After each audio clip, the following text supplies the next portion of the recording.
Hi everyone, Andy Davis here from Master of Voice, a YouTube channel where I present to you some reaction videos, a few covers every now and then, and a bit about voice health.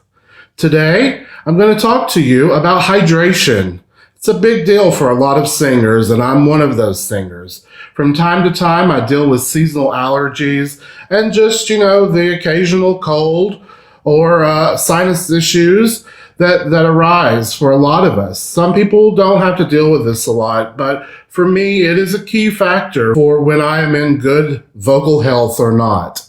And hydration, for me, means I need to be drinking more water than I think I should be on a lot of days.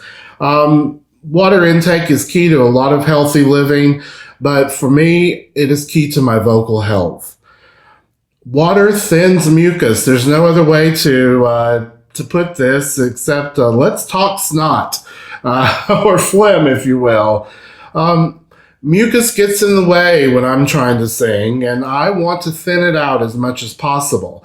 Some people might look to a decongestant, and I don't like to go that route. I'm not really trying to dry it up per se, so I want to thin it out as much as possible.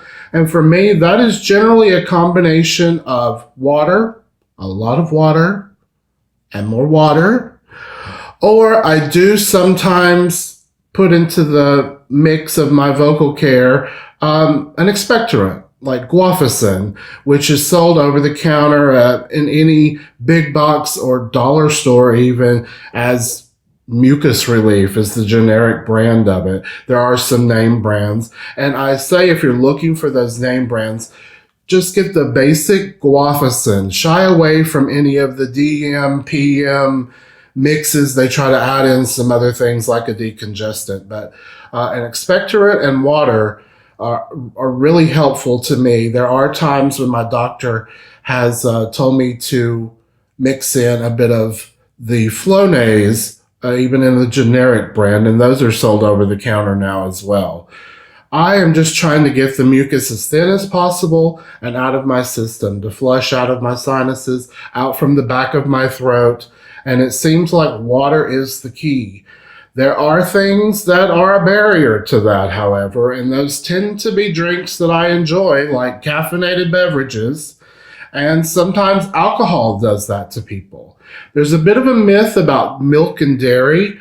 Milk and dairy doesn't really cause more mucus to form, but there are studies that show that dairy certainly thickens your saliva, which is a part of a singer's hydration situation. So for me, I try to steer clear of alcohol, caffeinated beverages for sure, and dairy products, especially on the day of a performance, if I'm having any type of phlegm or mucus issues at all. So I wanted to give those tips to you because hydration is a big deal for a lot of singers. When I can tell my hydration level changes after 1 cup of coffee, my eustachian tubes start to clog a bit. That causes me to have some inner ear issues. It affects my hearing. That's never good when you're trying to perform, especially in certain situations where your hearing may already be compromised by a loud room, singing with a band, singing over an orchestra, or even singing in a large group.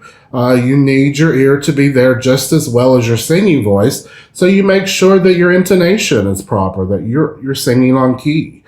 And so that's a big deal, and something you want to look out for is to keep your hydration level adequate and normal for you, especially if you're having issues such as a common cold or some type of seasonal allergies. A lot of my students sometimes talk about other things they like to use to soothe their throat, so to speak, with like an herbal tea. I've heard some colleagues say they use a tea called Throat Coat that helps them out. It's sort of a mix of a few like licorice roots, some echinacea, things of that nature. There's also a spray on the market called Singer Saving Grace that has a lot of those similar ingredients, but in a spray form. I've never used either of those, but that's not to say that it might not help you per se. But I still don't think that is attacking the ultimate issue there, which is just your general hydration level.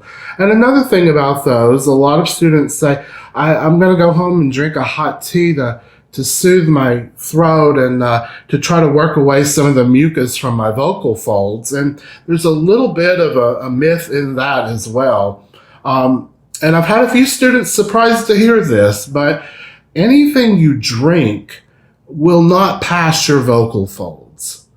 Now, there are other ways to moisturize your vocal folds, say through inhaling some type of steam. A lot of people and a lot of singers have steamers that they want to inhale that nice moisturized air right past their vocal folds and into your lungs. But when we're drinking, the epiglottis actually closes before we swallow, or we hope it does. Otherwise, we're coughing up something, or, the potential to drown on a teaspoon of water. They say that's all that's all it really takes, to have some issues with that. But when we swallow, our epiglottis closes down over our larynx to protect our vocal folds and our esophagus going down into our trachea, going down into our lungs. And so that may be something that you just kind of want to put in the back of your mind, that nothing you're really drinking is passing by your vocal folds or your vocal cords to help them out in any kind of way. But there are ways to moisturize them via the steam, or it doesn't mean you can't drink something to soothe your throat, the walls of your throat, if you've got some type of drainage. Certainly that's going to help foster it to move on down your esophagus into your stomach and be purged from your body. But just wanted to talk on a couple of those things today. The overall writing theme being hydration, and how important the intake of water is to thin the mucus and to counteract some of the other things you may be drinking, like alcohol or caffeine. And for those of you that gig a lot in smoky bars, that's also not helping your sinus situation, especially if you're not a smoker. We'll get on smoking later if you are a smoker, but for those of you that are only taking it as a secondhand smoke, your body has no tolerance to that at all, and it could really affect you as a singer. And so for those people, you may want to use like a neti pot, or I'm not very good at that. I actually just buy a little bottle of saline, just plain saline, not Afrin or anything that you could possibly get addicted to, but just a little bottle of saline from your general dollar store or big box store. It's literally a couple of bucks, and spray it up in there just to moisturize your sinuses. Blow if you need to purge, if you've had a night of gigging. But really focus on your hydration level, especially on the day of singing, but every day, because focusing on that will also keep your voice healthier for the long run. And so I just wanted to talk with you a bit today about your voice health, especially regarding hydration. And I hope you enjoyed it and can learn a bit from it. If you did like the video, go ahead and subscribe down below.